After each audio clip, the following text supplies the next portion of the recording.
So remember, we're talking about outliers and leverage points. This idea of just calling something an outlier is actually very vague. And what we're going to try and do in this lecture is make these terms a little bit more precise. So just to remind ourselves, outliers can be the result of real or spurious processes. Obviously, if it's a spurious process, we want to remove that point from our fitted model, and if it's part of a real process, we don't want to get rid of a point and pretend like it never happened. And we talked about last time with a picture that outliers can conform to the regression relationship or they cannot conform to the regression relationship, and there's various ways we can poke and prod at outliers to ascertain how much influence they have, how much potential influence they have. So a fairly complete laundry list of default diagnostic measures that you have can be done by the R command !influence.measures, and this will give you just a laundry list of potential influence measures that you can use. The R student and R standard are just different variations of residuals. One of the problems with residuals is that they are unit specific. The residuals have the same unit. If our Y is measured in pounds, then our residuals are in pounds. Okay? So they're not necessarily comparable across settings, and you can't, for example, just set a threshold and say, here's my residual threshold. What would be nice if you wanted to ascertain whether or not something was an outlier, it'd be nice if you could just say, oh, if it has a residual bigger than 4, declare it an outlier. That would be something like an outlier test. Well, we'd need to have a test or a good distribution to compare the residuals to. The R student and R standard are attempts to standardize the residuals, basically divide by an appropriate standard error measure. And there's a slight distinction between whether or not they're internally standardized or externally standardized, which basically amounts to whether or not you've deleted the point or not deleted the point when calculating the standard error. This has impact to whether or not the residual, the standardized residual, follows a t-distribution or not. I don't find a great deal of help in the distinction between the standardized and unstandardized residuals. The internally versus externally standardized residuals. I do like to use the standardized residuals because they're on a nicer scale, but I tend to look at them with respect to the overall cloud of data rather than trying to set strict thresholds. The hat values are another useful diagnostic measure. These are merely a measure of influence. So if you think back to our plot, if we had a cloud of data, a point that fell kind of far away from the X values, that point had high leverage, but that didn't speak whether or not it actually chose to exert that leverage.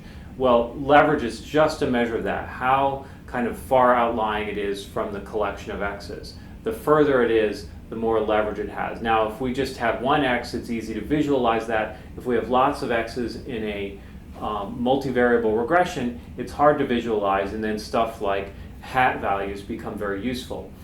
One way in which hat values are tremendously useful is in finding data entry errors. So you might look through your collection of of rows of your data and look at the associated hat values, one hat value per row in your model.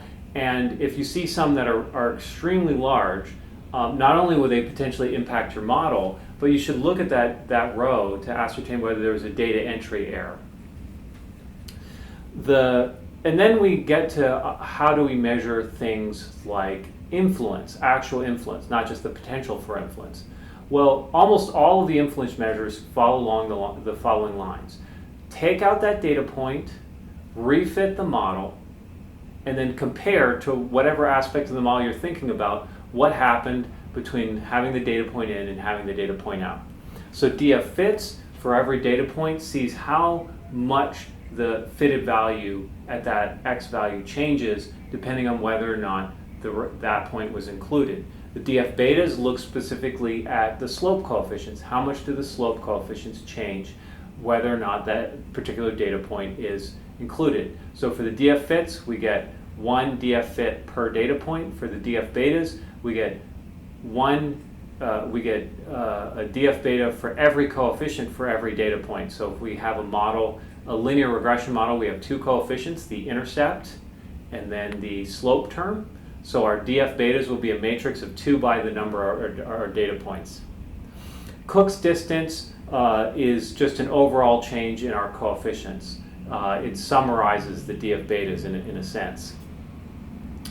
Resid, the function resid returns the ordinary residuals. And then there's a really nice way to get the kind of cross-validated residuals out.